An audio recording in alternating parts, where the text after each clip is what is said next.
ഗവർണറെ അധിക്ഷേപിച്ച എംഎൽഎയും മുൻ മന്ത്രിയുമായ എം മണി ഭൂനിയമ ഭേദഗതിയിൽ ഒപ്പുവയ്ക്കാത്തതിനെതിരെയാണ് വിമർശനം. ഗവർണറെ ക്ഷണിച്ച വ്യാപാരി വ്യവസായികളുടെ തീരുമാനം പിൻവലിക്കണമെന്നും എം മണി ആവശ്യപ്പെട്ടു. ഇടുക്കി ജില്ലയിൽ പ്രവേശിക്കുന്നത് പിറപ്പ് പണിയാണെന്നും എം മണി ആക്ഷേപിച്ചു. സുബിൻ തോമസ് ഉണ്ട് വിശദാംശങ്ങളുമായി. സുബിൻ, എം മണിയുടെ വിമർശനം അതിരൂക്ഷമാണ്.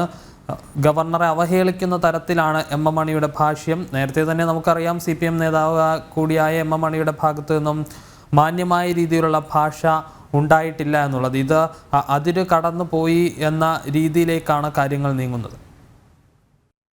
ഗവർണറെ അധിക്ഷേപിക്കുന്ന പരാമർശമാണ് എം മണിയുടെ ഭാഗത്തു നിന്നും ഉണ്ടായത്. അസഭ്യവർഷവുമായി എം മണി രംഗത്തെത്തുകയായിരുന്നു. ഭൂനിയമ ഭേദഗതിയിൽ ഒപ്പുവയ്ക്കാത്തതിലാണ് എം മണിയുടെ വിമർശനം. ഗവർണറെ ക്ഷണിച്ച വ്യാപാരി വ്യവസായികളുടെ തീരുമാനം പിൻവലിക്കണമെന്നും എം മണി ആവശ്യപ്പെടുകയും ചെയ്തു. ഇടുക്കി ജില്ലയിലേക്ക് പ്രവേശിക്കുന്നത് പിറപ്പുകേടാണ് എന്നുള്ളതുമാണ് എം മണിയുടെ ഭാഷ്യം.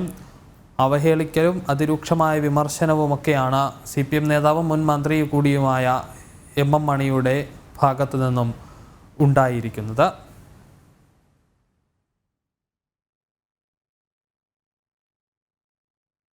സുബിൻ തോമസ് ഉണ്ട്. സുബിൻ, എം മണിയുടെ ഈ ഒരു ഭാഷ്യം പ്രസ്താവനയെല്ലാം അതിരു കടന്ന് പോയി എന്ന ഒരു വിലയിരുത്തലുണ്ടോ?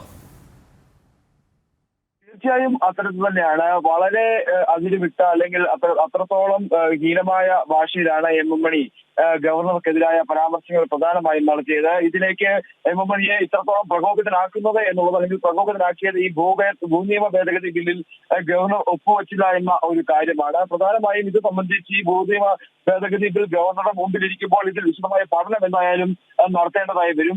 വളരെ സങ്കീർണമായ ഒരു കാര്യം തന്നെയാണ് ഈ ഭൂനിയമ ഭേദഗതി ബില്ല് ഭേദഗതി ചെയ്തുള്ള ആ ഒരു വിജ്ഞാപനം. അതുകൊണ്ട് തന്നെ അത് കൃത്യമായ പഠനവും മറ്റ് ക്രമീകരണങ്ങളെല്ലാം തന്നെ നടത്തേണ്ടതായിട്ടുണ്ട്. അതിൻ്റെതായ കാലതാമസം ഉണ്ടാകുന്നത് സ്വാഭാവികമാണ്. പക്ഷേ അടിയന്തരമായി തന്നെ ഈ ബില്ല് ഒപ്പിട്ട് വേണമെന്ന ഒരു ആവശ്യം, അത്തരത്തിലുള്ളൊരു ആവശ്യത്തിലാണ് CPM പ്രധാനമായും ഉള്ളത്.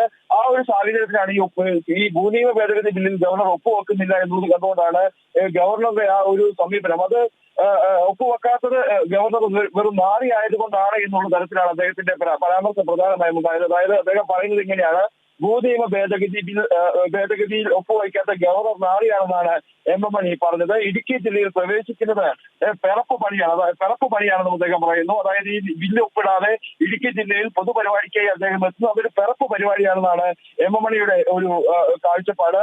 പ്രധാനമായും അദ്ദേഹം ഇത്തരത്തിൽ പറയാനുണ്ടായ സാഹചര്യം എന്നുള്ളത് 9-ാം തീയതി ഗവർണർക്ക് ഇടുക്കി ജില്ലയിൽ ഒരു പൊതുപരിപാടിയുണ്ട്. അത് ഈ വ്യാപാരി വ്യവസായി ഏകോപന സമിതിയുടെ ഒരു പരിപാടിയാണ്. ആ പരിപാടിയിൽ പങ്കെടുക്കുന്ന ഗവർണർ ഇടുക്കി ജില്ലയിലേക്ക് എത്തുന്നുണ്ട്. ഇതേ ദിവസം തന്നെയാണ് ഈ LDFന്റെ ഗവർണർ രാജ്ഭവനിലേക്കുള്ള മാർച്ച് ഈ 9-ാം തീയതി തന്നെയാണ്. ഈ 9-ാം തീയതി ഈ രാജ്ഭവനിലേക്ക് മാർച്ച് ഉണ്ടെന്ന് പറഞ്ഞ് വ്യാപാരി വ്യവസായ ഏകോപന സമിതി ഗവർണറെ ഇത്തരത്തിലൊരു പൊതുപരിപാടിക്ക് വേണ്ടി ഇടുക്കി ജില്ലയിലേക്ക് ക്ഷണിച്ചത് അത് ഒരിക്കലും അംഗീകരിക്കാൻ കഴിയുന്നത്, അല്ലാതെ അവർ തിരുത്തണം എന്ന ആവശ്യമാണ് എം മണി പ്രധാനമായും പറഞ്ഞത്.